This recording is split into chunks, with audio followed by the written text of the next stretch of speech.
ಈಗ ನಿನ್ನೆ C T Ravi ಅವರು ಇರ್ಬೋದು, ನಾರಾಯಣ ಸ್ವಾಮಿ ಚೆಲುವಾದಿ ಇರ್ಬೋದು, ರಾಜೀವ್ ಅವರು ಇರ್ಬೋದು, ಇವರೆಲ್ಲ ಸುಳ್ಳಿನ ಶೂರರಾಗ್ಬಿಟ್ಟಿದ್ದಾರೆ.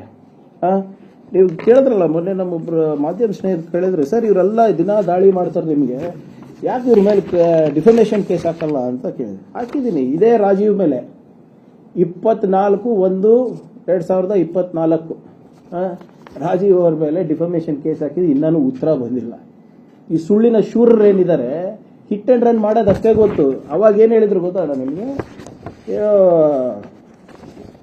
Shri Priyank Kharge has declared assets to 750 crores at the age of 24-25 and Shri Priyank Kharge has not faced any struggle or hardship to earn the assets of 750 crores. 750 ಕೋಟಿ ರೂಪಾಯಿ ನಾನು ಡಿಕ್ಲೇರ್ ಮಾಡಿದ್ದೀನಿ ಅಂತ. ಯಾವಾಗ? 24-25 ವರ್ಷಕ್ಕೆ. ಅಫಿಡವಿಟ್ ಅನ್ನೋದು ಏನು ಗೊತ್ತಿಲ್ಲ. ಇವ್ನು ಹೆಂಗ್ PSI ಪಾಸ್ ಆಗಿದ್ರು ಇವರೆಲ್ಲರೂ? ಈಗ ಇದಕ್ಕೆ ಉತ್ತರ ಎಲ್ಲಿದೆ? ಇಂಥದ್ದು ಡಿಫಮೇಷನ್ ಕ್ಯಾಪ್ಟನ್ ಏನು ಗಣೇಶ್ ಕಾರ್ಣಿಕ್ ಅವ್ರಿಗೆ ಕೊಟ್ಟಿದ್ದೀವಿ, ವಿಜೇಂದ್ರ ಅವ್ರಿಗೆ ಕೊಟ್ಟಿದ್ದೀವಿ, ಬಿಜೆಪಿ ಅವ್ರಿಗೆ ಕೊಟ್ಟಿದ್ದೀವಿ. ಒಂದು ಕೂಡ ಇಲ್ಲಿವರೆಗೂ ಕೂಡ ಉತ್ತರ ಬಂದಿಲ್ಲ. ನಾವು ಸುಮ್ಮನೆ ಇದು ಯಾಕೆ ಪಬ್ಲಿಕ್ ಮಾಡೋದು ಅಂತ ಸುಮ್ಮನೆ ಇದ್ವಿ. ಆದರೆ ಇವ್ರಿಗೆ ಹಿಂಗೆ ಬಿಟ್ರೆ ದಿನಾ ಬರೇ ಸುಳ್ಳು. ಇವ್ರ ಬಂಡವಾಳನೇ ಅದಾಗಿದೆ. ಆ ಕ್ಯಾಮ್ರಾ ನೋಡ್ಬಿಟ್ರೆ ಏನಾಗುತ್ತೋ ಗೊತ್ತಿಲ್ಲ ಇವರಿಗೆ. ಅದು ಬಾಯಿಗೆ ಬಂದಿದ್ದು ಮಾತಾಡ್ತಾರೆ. ಅದು ಸರಿನಾ ತಪ್ಪಾ, ಅದು ಫ್ಯಾಕ್ಟ್ಸಾ ಫಿಕ್ಷನ್ನಾ ಮಿತ್ತಾ ಹಿಸ್ಟ್ರಿನಾ ಏನು ಗೊತ್ತಿಲ್ಲ ಇವ್ರಿಗೆ. ಸುಮ್ಮನೆ ಬಹಳ ದೊಡ್ಡದಾಗಿ ಖರ್ಗೆ ಸಾಹೇಬ್ರ ಹೆಸರು ತಗೊಳೋದು, ಸಿದ್ದರಾಮಯ್ಯ ಅವರ ಹೆಸರು ತಗೊಳೋದು, DK ಅವರ ಹೆಸರು ತಗೊಳೋದು ಅಷ್ಟೇ. ಇವರ ರಾಜಕೀಯ ಅಸ್ತಿತ್ವ ಕಾಂಗ್ರೆಸ್ ಲೀಡರ್ ಹೆಸರುಗಳನ್ನ ಜಪ ಮಾಡೋದಕ್ಕಷ್ಟೇ ಇದೆ. ಸ್ವಂತಾಗಿ ಏನು ಕನ್ಸ್ಟ್ರಕ್ಟಿವ್ ಪಾಲಿಸಿ ಬಗ್ಗೆ ಮಾತಾಡ್ತಾರೇನ್ರಿ? ಯಾವ್ದಾದ್ರು ನೋಡಿದ್ದೀರಾ? ಕಳೆದ 1.5 ವರ್ಷದಲ್ಲಿ ಯಾವ್ದಾದ್ರು ಪಾಲಿಸಿ ಮ್ಯಾಟರ್ ಬಗ್ಗೆ ಮಾತಾಡಿದಾರ ಇವರು? ಸುಮ್ಮನೆ ಇವರು ಏನಾಗ್ಬಿಟ್ಟಿದೆ, ಹಿಟ್ ಅಂಡ್ ರನ್ ಮಾಡೋದ್ರಲ್ಲಿ ಪರಿಣಿತ ಏನು PhD ತಗೊಂಡ್ಬಿಟ್ಟಿದ್ದಾರೆ. ಮತ್ತೆ ಇವ್ರು ಬೇರೆ ಹೇಳೋದು ಬೇರೆ. ಯಾರು CM ಅವ್ರಿಗೆ DCM ಅವ್ರಿಗೆ ಪ್ರಿಯಾಂಕ್ ಖರ್ಗೆ ರಾಜೀನಾಮೆ ತಗೊಳಕ್ಕೆ ತಾಕತ್ತಿಲ್ಲ ರೀ. The prerogative of the cabinet is of the CM. ಯಾರು ಬೇಕಾದ್ರೂ ಕ್ಯಾಬಿನೆಟ್ ನಲ್ಲಿ ಇಟ್ಕೊಳ್ತಾರೆ, ಹೈಕಮಾಂಡ್ ಜೊತೆ ಚರ್ಚೆ ಮಾಡಿ ಬಿಡೋರಿಗೆ ಬಿಡ್ತಾರೆ. ನಿಮ್ಗೇನ್ರಿ? ನಿಮ್ಮ ಕ್ಯಾಬಿನೆಟ್ ನಲ್ಲಿ ಯಾರು ಇರಬೇಕು ಯಾರು ಇರಬಾರ್ದು ಅಂತ ನಾವು ತೀರ್ಮಾನ ಮಾಡಕ ನೀವು ತೀರ್ಮಾನ ಮಾಡ್ತೀರಾ? ಆಮೇಲೆ ನೀವು ಇನ್ನೆಲ್ಲ ತಾಕತ್ತು ದಮ್ಮು ಬಗ್ಗೆ ಮಾತಾಡಿದ್ರಲ್ಲ, ನಾನು ಒಂದು ನೇರವಾದಂತ ಪ್ರಶ್ನೆ ಕೇಳ್ತೀನಿ. ನಾರಾಯಣ ಸ್ವಾಮಿ ಚೆಲುವಾದಿ ಅವರೇ, ವಿಜೇಂದ್ರ ಅವರೇ ಇತ್ಯಾದಿ ಅಂಡ್ ಗ್ಯಾಂಗ್ ಮೊನ್ನೆ ಕೋರ್ಟಿಗೆ ಮುನಿರತ್ನ ಅವರು ದೋಷಾರೋಪಣಾ ಪತ್ರ ಸಲ್ಲಿಕೆಯಾಗಿದೆ, ಚಾರ್ಜ್ ಶೀಟ್ ಸಲ್ಲಿಕೆಯಾಗಿದೆ. ನನ್ನ ರಾಜೀನಾಮೆ ಕೇಳೋ ತಾಕತ್ತಿರೋರು ನಿಮಗೆ, ನಿಮ್ಮ ಪಕ್ಷದಲ್ಲಿರುವಂತ MLAಗಳ ರಾಜೀನಾಮೆ ಕೇಳೋ ತಾಕತ್ ನಿಮ್ಗಿಲ್ವಾ?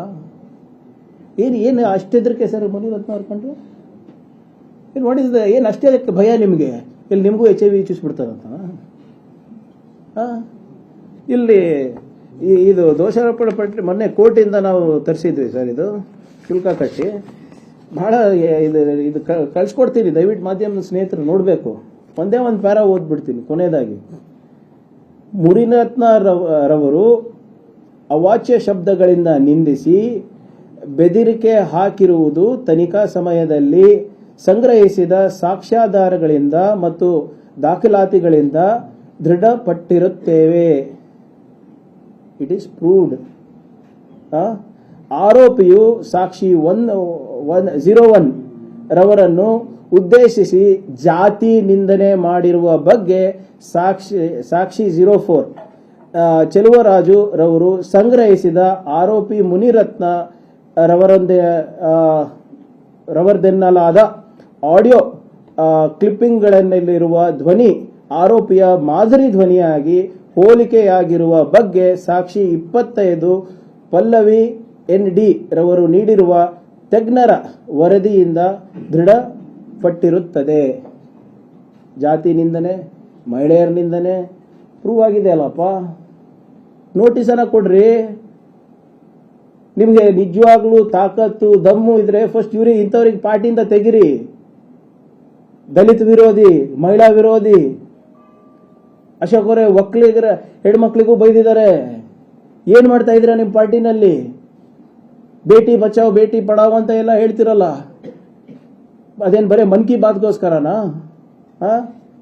ನೋಡಿ ಏನಂದರೆ, ಆದ್ದರಿಂದ ಆರೋಪಿಯ ವಿರುದ್ಧ Kalam 31R, 31S, 31U, 32VA ಪರಿಷ್ಠ ಜಾತಿ ಮತ್ತು ಪರಿಷ್ಠ ಪಂಗಡ ದೌರ್ಜನ್ಯ ತಡೆ ಕಾಯ್ದೆ 1989 ಮತ್ತು Kalam 153A1, A, B, 504, 506 IPC ರಡಿಯಲ್ಲಿ ಈ ದೋಷಾರೋಪಣ ಪಟ್ಟಿ ಆಗಿದೆ.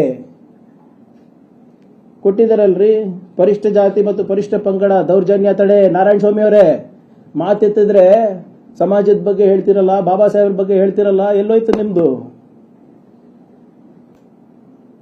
ನಿಮ್ಗೆ ಯಾಕೆ ತಾಕತ್ತಿಲ್ಲ ಇವ್ರದ್ದು ನೋಟಿಸ್ ಕೊಡಕ್ಕೆ? ನಿಮ್ಗೆ ಯಾಕೆ ತಾಕತ್ತಿಲ್ಲ ಇವ್ರದ್ದು ರಾಜೀನಾಮೆ ಪಡೀಲಿಕ್ಕೆ? ಯಾಕಂದ್ರೆ ನಿಮ್ಮ ಕುರ್ಚಿ ಕಾಯಂ ಇರೋದು ಎಲ್ಲಿ ತನಕ ನೀವು ಸಿದ್ದರಾಮಯ್ಯ ಅವರಿಗೆ ಬೈತೀರಾ, ಖರ್ಗೆ ಅವರಿಗೆ ಬೈತೀರಾ, ನಮಗೆ ಬೈತೀರಾ, DK ಶಿವಕುಮಾರ್ ಸಾಹೇಬ್ರಿಗೆ ಬೈತೀರಾ, ಅಲ್ಲಿ ತನಕ ಮಾತ್ರ ನಿಮ್ಮ ಕುರ್ಚಿ ಇರೋದು. ಕನ್ನಡಿಗರ ಮೆಚ್ಚಿನ ನಿಮ್ಮ ನ್ಯೂಸ್ 18 ಕನ್ನಡ ಈಗ ವಾಟ್ಸ್ಆಪ್ನಲ್ಲಿಯೂ ಲಭ್ಯ. ಕರ್ನಾಟಕ ಮತ್ತು ದೇಶ ವಿದೇಶದ 360 ಡಿಗ್ರಿ ಸುದ್ದಿ ವಿವರವನ್ನ ನೀವು ನಿಮ್ಮ ಕೈ ಬೆರಳುಗಳಲ್ಲಿಯೇ ಪಡೆಯೋದಿಕ್ಕೆ ಈ QR ಕೋಡ್ ಅನ್ನ ಸ್ಕ್ಯಾನ್ ಮಾಡಿ. ನಮ್ಮ ಚಾನೆಲ್ ಅನ್ನ ಫಾಲೋ ಮಾಡಿ, ನೋಟಿಫಿಕೇಶನ್ ಆನ್ ಮಾಡಿ.